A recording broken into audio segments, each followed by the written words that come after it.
Yeah, okay, right. Hi everyone, thank you for attending the Supporting Your Teens Wellbeing During Exams. This is a pre-recorded webinar, so you can have access to it anytime as much as you please. So if you need to get like a cup of drink, if you need to just chill out and relax or pause it anytime, feel free to do so. And literally we're going to start in any second at this time. I just want to kind of start off with introducing myself. So my name is Jade and I'm an educational wellbeing practitioner and I work at Bromley Y Wellbeing Service. And I'll let my colleague introduce herself, who also is taking part in this online webinar today.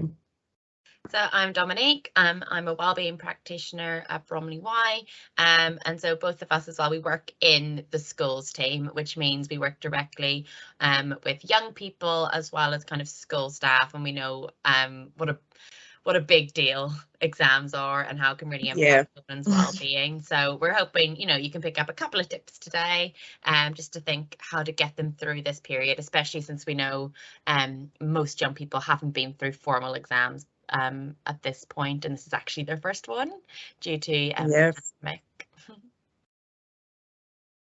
Lovely. Okay, so we're going to just quickly run through some session aims today. So basically what we're going to be covering in the webinar today. So firstly, we're going to talk about learning about what anxiety is and to think about the ways it can impact your child's revision and exams and how that can kind of look like basically. We're going to try to consider some common negative patterns young people can get stuck around in exams and what to do about them, because we know that's a really common thing a lot of young people go through at the moment. And then lastly, to think about different experiences and difficulties with revision and exams your child may go through also. So we're going to cover a variety of different things, but hopefully you guys will find it very helpful to help then support your young person. Okay, so now we're going to kind of talk about what are you noticing in your child's behavior. So now you can literally maybe just have time to just have a think, or even just get a notepad and pen and literally just jot down anything that you kind of notice within your child's behavior when they're kind of stressing around the exam period or the build up to that period, should I say. So what kind of things are they doing, or what kind of things they start to avoid doing, for instance. And yeah, to just kind of like have a think, maybe for like 1 or 2 minutes, just to figure out what do they kind of do, what do you kind of notice around that time, basically. Because I know for us, for instance, when we do see young people, we get a lot of young people that come to us that kind of stress out a lot, feel really anxious, feeling really overwhelmed. And for us, basically, some of the things that we tend to notice, maybe sometimes they may withdraw from others, basically. They don't really want to talk to much people. They get very panicky, they can become very stressed out. Sometimes different emotions expire as well. So sometimes they can feel quite angry if they're not getting the work done in the right amount of time.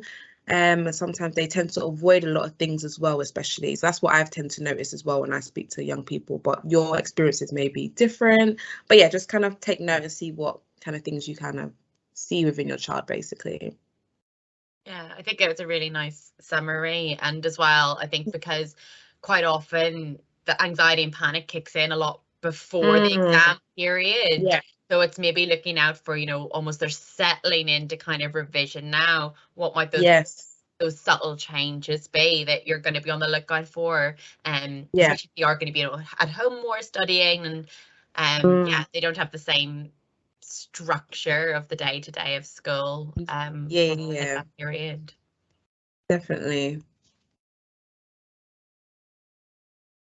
Okay, cool. So now we're going to talk a bit about anxiety and exploring that into further details and how anxiety can actually kind of link with exam stress as well, basically. So we're going to go into that a bit more details.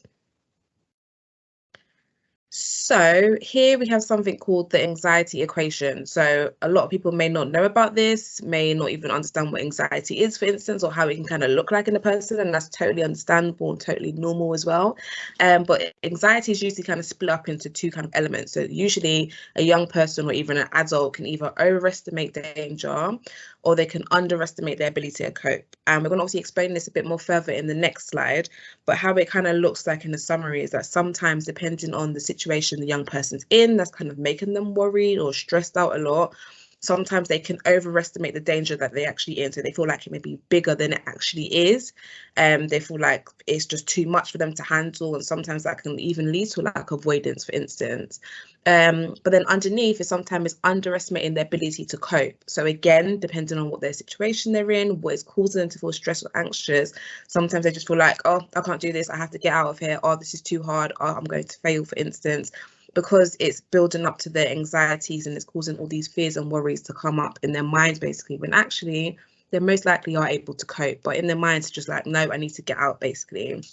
So as the little explanation below says, it says we believe that a fear situation is likely to happen and will have a significant negative consequences that we feel unable to cope with. So usually that tends to happen when young people feel anxious or have anxiety. They feel like it's going to be a negative outcome and there's basically no positive out of it, basically. So they feel threatened and they feel very vulnerable in that type of state, basically. So that's kind of like the summary of the anxiety equation.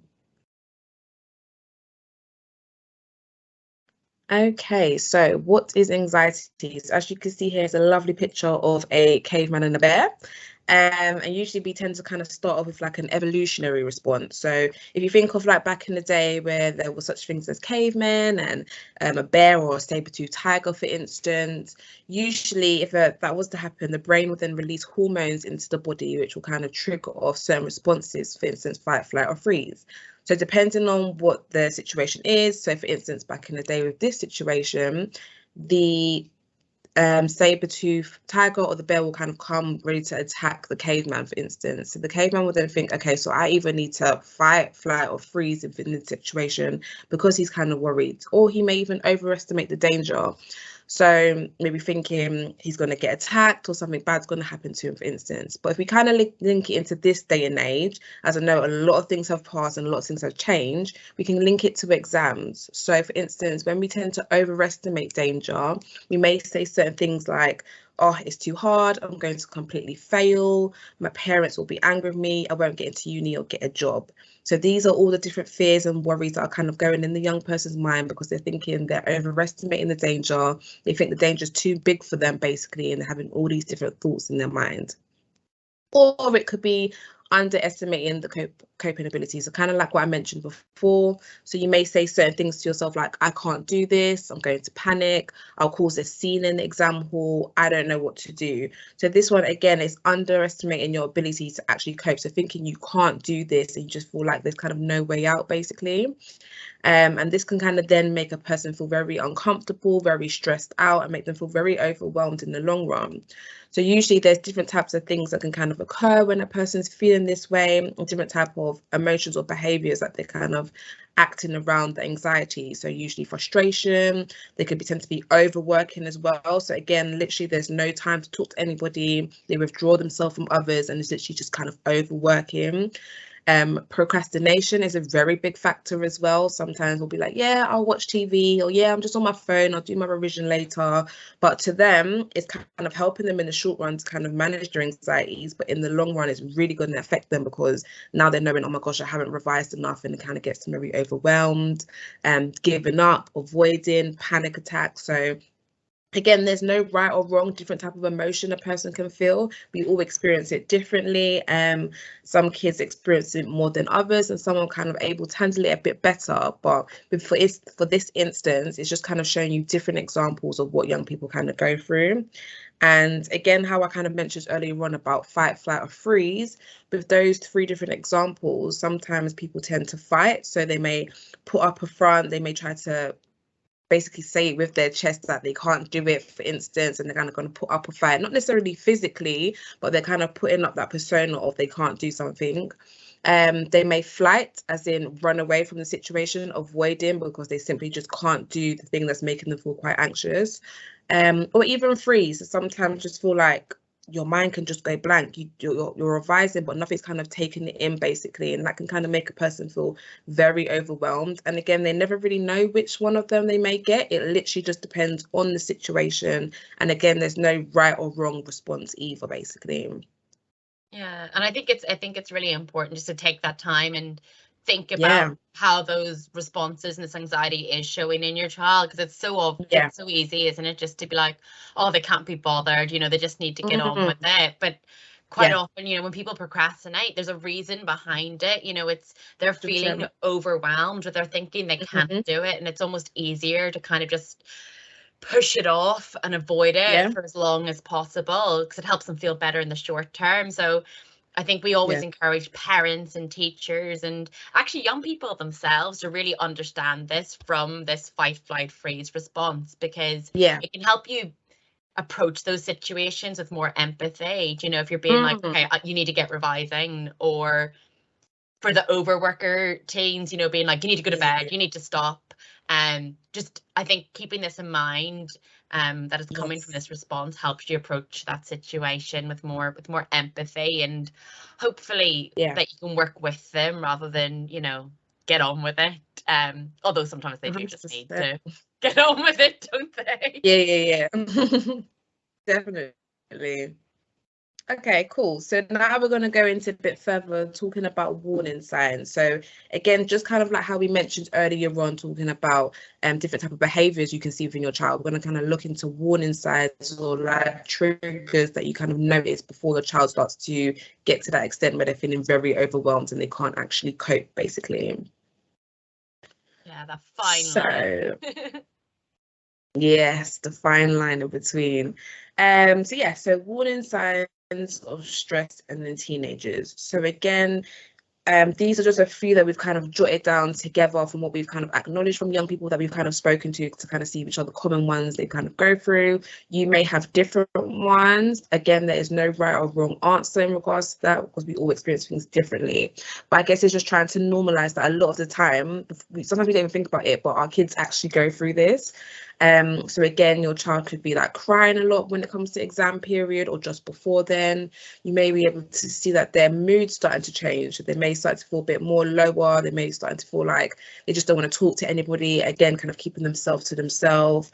And it's not like they have like depression or anything like that, but it's just because of the thing that's kind of causing them to feel a bit stressed out and feel a bit anxious. They're starting to feel a bit low within that because they're feeling quite overwhelmed, and they probably just don't even know what the outcome is going to be in regards to their exams. And like how we mentioned, this is sometimes the first time they're actually doing their GCSEs for a lot of young people as well. So it's a big thing for them, especially.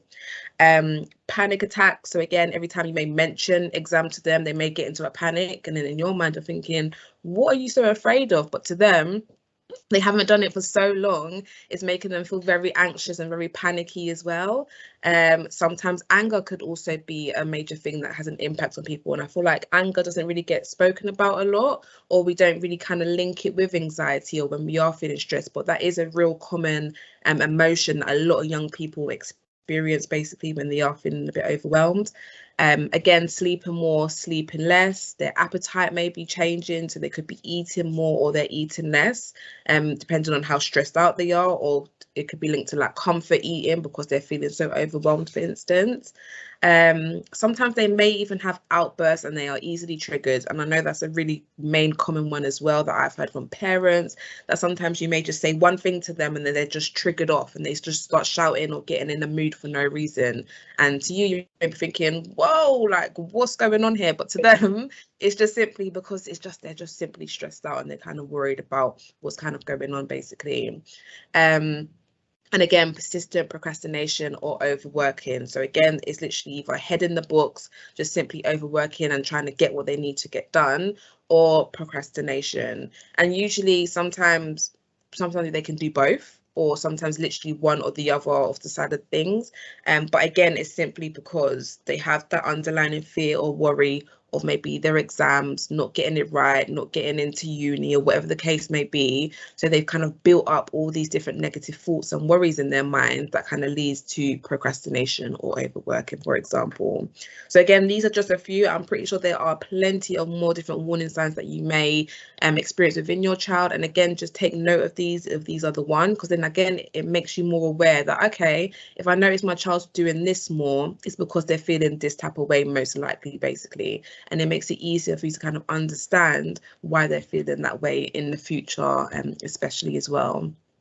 Yeah, and I think it just helps you approach the situations a little bit differently. And yes, you know, I think especially like around sleep, I hear a lot of parents around, you know, kind of be like, oh, well, if they just went to bed at the right time and got up at the right time, I know it's good for their well-being, but remember that actually it's just really hard for teens, and that the more stressed and anxious we are, those hormones keep us awake and keep us alert. Which, as you said earlier, would help our ancestors from dangers, but actually as teens just impacts our sleep. Cortisol and adrenaline keep us awake, so it's often harder to sleep, or we get ourselves in a tizzy and day-night reversal. So now, you know, Jade's done a great job kind of introducing us to those warning signs, what you need to look out for. You know, we're assuming some level of stress and anxiety about exams, but, you know, when is it maybe a problem? So now we want to think about, well, what can you do? Do you know, it's exam period. How can you support them with it? You know, you can't sit their exams for them, as much as some of you may like to. You can pay me to do it. But so the first thing we kind of like to talk about is containment, because I think when it comes to exam periods, parents feel like, well, what's done's done. There's nothing left I can really do.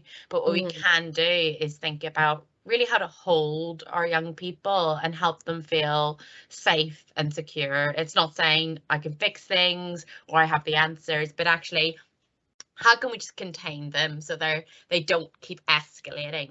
So to talk you through this, got a little bit of an example. So in this one, we've got Casey. She is about to sit her GCSEs, and she comes home from school in a mood. When Dad asks what's wrong, she says, I got my results back and I didn't do as well as I wanted. He says, don't worry about it. I'm sure you tried your best and that's all you can do. So I think it's probably one of the most common responses. Casey becomes frustrated. She's like, you don't understand. I worked really hard. All my friends did better than me. And if I can't do well in these tests, how am I supposed to get the grades I need in the proper exams, which are going to be even harder? And, you know, Dad's like, I'm sure you didn't do that badly, really trying to reassure her and comfort her, you know. Besides, you know, exams are still a few weeks away. You know, there's no need to panic, you know, just trying to de-escalate the situation. And Casey, you know, that kind of good old teenager, I'm sure most of us are familiar with this sound, half scream, half groan, kind of like, oh, storms off, grumbling, you know, everything's ruined, hate my life.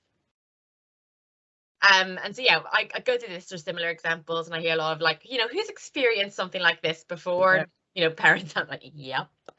And kind of asking, well, what went wrong? Because, you know, I think the dad in this situation does what most of us would do.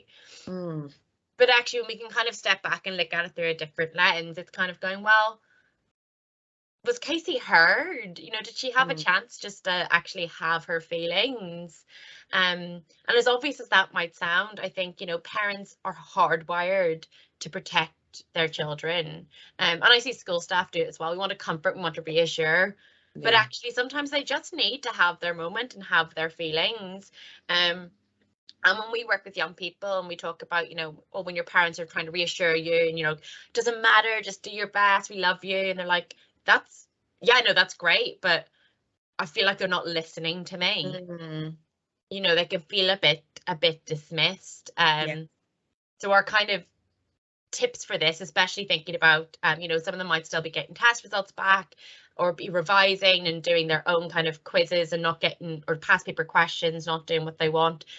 But also, you know, especially I think GCSEs, they might be doing exams over a month. So if they come home in those early exams and are feeling like, no, it went horribly, I've not done as well as I wanted, you know, we want to be able to keep them motivated. So our kind of key tip here is to sort of fight what we call your righting reflex, that kind of instinct to jump in and immediately solve things and try and make it better.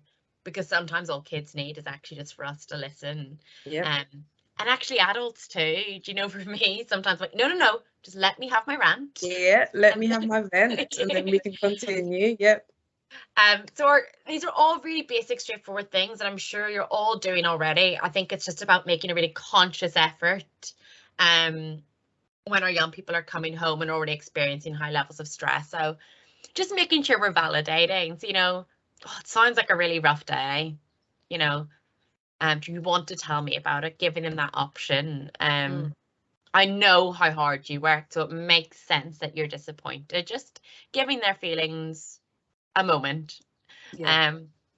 Empathizing, something like, oh, I'm really sorry, that's really frustrating. You know, it's almost good old, you know, I'm sorry, that sucks. Yeah. Rather than offering solutions. In the nutshell. Normalizing, you know, we all know that young people and teens, especially when they're stressed, are like, it's just me. So it's really important we do kind of remind them, you know, they're not alone in this. You know, it's a difficult situation. A really common one is recently, you know, young people feel like they're behind, they've missed out on too much. It's actually been like lots of young people feel behind. Or if you find it hard, I know how hard you've worked. I'm sure lots of people find hard. It sounds like it's a really hard exam. You know, it feels like it's just you, but, you know, I promise it's not. Getting them to think about, you know, well, what did your friends say about the exam? Did they all find it super easy? You know, just getting them to think. And then check what would help. So rather than jumping in and giving that reassurance, just being like, do they want help? Do they want that reassurance? Do they want, you know, just ask, is there anything I can do? Or do you want to think of a plan together? Or just do you want me to do something distracting? Or do you just want to leave me to leave you alone? You know, give them their options so they really feel listened to and heard. And so, yeah, really simple things, but quite often people say, actually, those small changes did make my child feel like I was actually listening to them and that I did maybe have a chance of understanding. And I think giving them the option, sorry, Dominique, is like a really good one as well. I think a lot of the time, maybe as parents or teachers or even like practitioners, I mean, sometimes we try to give them the answer.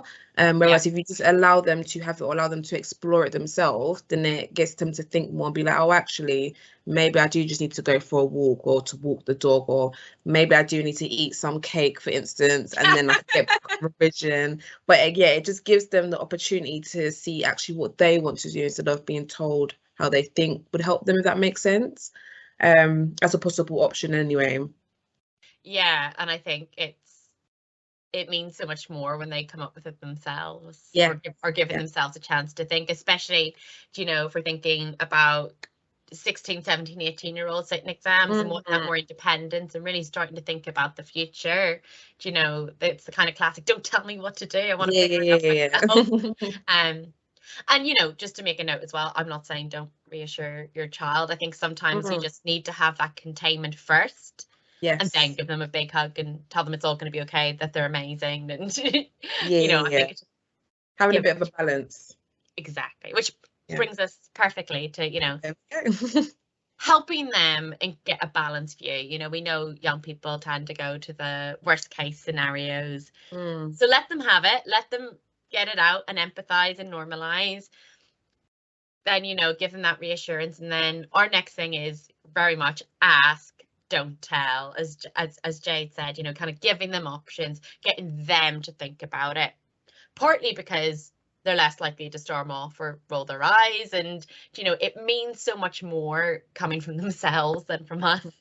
And as well, it's teaching them to shift that perspective themselves. It's hopefully modeling a skill to them that they don't have to accept those first anxious, catastrophizing thoughts. So we've got some examples here of, you know, what our typical instinctive reassuring response might be. And we're just going to think about how we could flip that to a question to put back on the young person and get them to start shifting their perspective. So, you know, I'm definitely going to fail. Being really unprepared. Might say, well, I'll be fine. I love you no matter what. How can we get them to question that thought a bit more for themselves? Well, how likely is that to happen? And quite often I'll get them to give me a rating. So I'm like, 100% is you're definitely going to fail, and 0% not a chance of it happening. So get them to give you a number, because I think even that as a strategy, I'm sure you found this, Jade, when you get a young person tells you an anxious thought and you get them to rate it, it turns out you only be maybe like 50, 60%. Yeah, probably even lower than that. Yeah, I mean, I think we know it's even lower than that. Oh, but even in their anxious mode, they're like, okay, maybe it's not 100%. Instantly helps. And what makes you think that? So then getting them to explore, why is it that number? Just helps them shift their perspective that little bit. I'll never get through it all. Of course you will. What else might happen? What else could be true? So just their brains defaulting into anxiety, worst case scenarios, get them just to think of some of the alternatives. You know, oh, I will get it done, or I might get some of it done. Yeah. The catastrophize, the snowball, it goes from naught to 100. You know, if I don't get some motivation to revise right now, I won't get into college or sixth form, and I won't get a good job. My life will be ruined. And we're sat there like, you are 16, please calm down. Yeah. There's other things. And this is the one, whenever I do kind of like talks with parents and stuff, they're always like, this is the hardest one not to say. It's like, oh, they're just being so dramatic. Yeah. And they are a little bit, but you know, as you were saying earlier, Jade, thinking back to fight, flight, freeze, they're overestimating the danger. It feels real. Their whole body and brain is telling them, I'm gonna fail, everything's gonna go wrong. Yeah. It's really hard to fight. So yeah, a really quick as one is like, well, is that a fact or is it just a thought? Because we know, you know, not all thoughts are facts. We can think a lot of nonsense. So just getting them to really be a bit more realistic about it. Is that a fact or is it a thought? Sometimes I'll say, is that your worry brain or is that your logical brain? You know, kind of this idea that we can go either way with the capacity for both. For the nervous worriers, you know, I'm probably going to panic in the middle of the exam.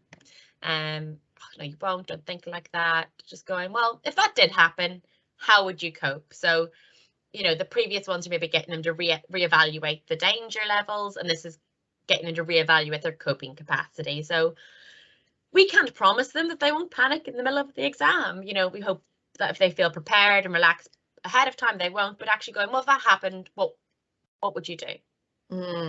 What would be the next steps? And, you know, if they are someone who's prone to panic, it might be getting them to think about talking to school ahead of time to find out what would actually happen and what the steps would be. Because they normally imagine, well, then they'll be dragged out of the exam hall and I won't be allowed to sit it and then I'll definitely fail. But, you know, there's always layers and what's that word that's like a backup?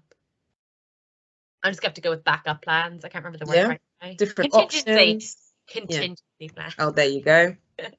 I can't do this. I'm just not good enough. You know, it's not for me.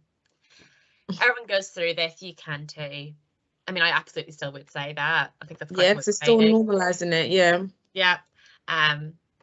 But this is actually one of my favorite questions to ask young people. So, what would you tell a friend who was thinking like that? We are much kinder and have much better advice for our friends and people we care about than ourselves, especially when we're anxious. So getting them to think about it from that perspective can be really helpful. And I think we all hopefully think about most of these questions is that it's not encouraging them to be optimistic and positive about everything. It's literally about balance. What is likely, what is realistic. You know, we're not trying to convince them that everything's going to be, you know, they're just going to smash everything. You're just going, come back from the brink. Let's balance it out. I think also like challenging their thought as well. So again, not automatically just a negative response that something bad's going to happen, but actually challenging it to see the other options or the different other things that could possibly happen or the different outcomes instead of, oh my gosh, I'm just going to fail. Well, that necessarily may not even happen. You may even get the A you wanted, but you just automatically think, oh, I missed that one question and this bad thing's going to happen. But challenge it and ask more questions, it actually gets them to think more about it. So yeah, definitely. Yeah, and I think, you know, again, you know, these motivational speeches from parents and teachers, but just remembering to do it as we know what would happen and what we could do, but just trying to make it as open and questioning as possible. So you're getting them to think about it rather than telling them when they just kind of zone out and roll their eyes and continue thinking about their work. If your young person is just really stuck in a particular thought, convinced by something, you can do this a little bit more formally. So rather than just asking questions. Sometimes we get young people to really sit down, write what is the thought, what do they think is going to happen, 2 columns. Okay, what evidence do you have for this? What makes you believe it? What makes you think it's true that you're definitely going to fail? What evidence do you have against it? It's kind of like a thought challenging pro-con list almost, where you're literally getting them to weigh up the evidence and then try and come up with something more balanced, you know, like, yeah, this is my best subject. I'm probably not going to do as well as I want, but I'm not going to fail it and I'll do well in other things, you know, just getting them to balance it out. And we will have there's a handout summarizing lots of these key ideas and with lots of resources on how to do these sort of things. There should be a link in the description of the video, or maybe you have came to this video from the link on the handout that was sent to you. So it will have more about how to do this with your young person or to direct them towards it. And our last kind of tip is just to make sure that they are feeling their best, because it is a really stressful time for them. And we know we all just have to get on with it and go through it. But I think part of our role is making sure that they kind of keep a healthy balance of activities. They cannot just revise all the time. You know, what I've been saying to young people is this is a marathon, not a sprint. And what's so hard, especially, I think, you know, they've been doing mocks all year. You know, by the time they get to exams, it's so easy to be like, what do you mean I actually have to do them now? I've been working so hard. Yeah. And so I think it's really important that we help them with that perspective and that overview. So something we use a lot in our work with young people is this balance of activities. So we call it ACE. So achieve, connect, enjoy, ACE. We need all of those to be in balance, to be feeling our best and protecting our well-being on top of the basics, like, you know, sleep and eating healthily as much as we can. So revision, doing exams are hopefully going to give us a good sense of achievement. But if that was all we did, we'd burn out so quickly. And because you're doing so much of it, it's easy for it to kind of lose its real feeling of achievement, because it just becomes normal almost after a while. So it can be helpful to get them to think about achievement in other areas. You know, what other things are they working towards? What things are going to help them feel purposeful or satisfied, whether it's stuff about the house or engaging in kind of hobbies and things like that. You know, finishing things, getting things done, what's going to give them a sense of achievement, and actually amplifying and praising the work that they are doing to show them that it is an achievement. You know, some of them might start downplaying it and going, oh, well, I'm just revising, I have to, or just an exam, get on with it. Making sure they see it, like, no, you've done it, it's over with, especially those subjects are maybe not carrying on.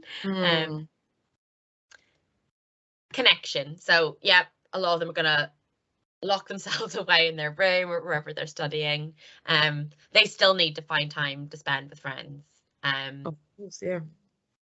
They need to still be engaging with family, feeling connected to other things. It's very easy for everything to drop for a month. And we're not saying they should be living their full social lives as before, but they need to have those moments. It's, you know, an important part of their balance. And sometimes for young people around exams, we're like, okay, well, find time with your friends to study together, quiz each other, make sure you're checking in with each other at least, you know, once a day, even if it's just to do a well-being check with each other, ask questions, just bring some connection into what you're doing. So yeah, make sure they're still phoning people, going out for walks with people, just to get a bit of a break. Which brings us to enjoyment. Are they still doing things they enjoy? You know, are they doing things that they value and that they're interested in? Do you know, a lot of enjoyment kind of comes that collapse at the end of the day, just zoning out in front of something, but actively doing things you enjoy is still really important. So if your young person is a, you know, overworker, you're attacking it, they're just going in all the time, you really want to maybe sit down with their revision timetable and think of them about, you need to balance this out, you need your breaks, because otherwise you're not going to be in your best mindset and feeling your best, you're not going to do your best. If you have a young person who's procrastinating a lot, it's going, well, actually, how can we ramp up this achievement? How can we make smaller goals for you to feel like you're getting somewhere and get the balance right? And quite often it comes down to what is their form of self-care and are they still doing it? You know, a lot of this can be very basic things, but it's almost what is my role here in helping them get this balance right and making sure that they're looking after their well-being. Yeah. And I think also if they maybe forget, or they say they don't know what they enjoy, for instance, maybe like asking them what did they enjoy in the past.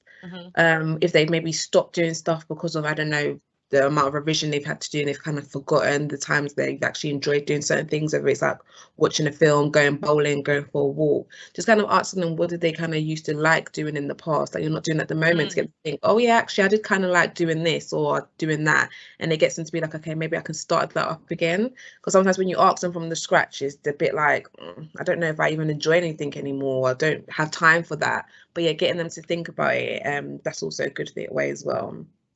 Definitely. And again, in the handout, there'll be links as well as more information about how to work on this with your young persons. Again, we know it's so different based on how they're working. And it also includes some like revision tips to get a healthy balance that we teach to young people. Things like the Pomodoro method, which are productivity goals and actually really regular proper breaks, which are crucial for memory consolidation and helping them feel like less of a slog. Yeah. So if you do feel like you've got a particularly anxious young person, you can join one of our live webinars for secondary school children on helping children with fears and worries. And there's also a pre-recorded version on our YouTube channel from last year, I think, and where we also go into more depth about, you know, open questioning and skills like that might be useful for you. Our full range of webinars are available to book on our Eventbrite page, all completely free. We've also got ones for young people on anxiety, low mood, and tackling anxious thoughts and worries. And if young people are really struggling and they maybe don't want to talk to you during exams or about anything else, they can text the Bromley Y service, the signpost, which is run by our practitioners, including me and Jade. It's just whatever your normal kind of text rate is, or free texts. And yeah, you're not talking to like a bot or a machine or anything. It is one of us, and we can just offer a listening ear, some advice, some resources or information. And yeah, it's just a quick and easy way to get a bit of support from a Bromley Y practitioner. So that is, I think, our tips all done. We hope you found at least something helpful in here. Do download the handout that is in the description below if you haven't already, and you can also follow us on social media and at our website, bromley-y.org, for more self-help information and tips for parents supporting your young people with any well-being or mental health issues. Yes, thank you guys, and again I hope you guys have taken something from this. Yeah, and we wish you and your young people the best of luck. Yes, good luck guys.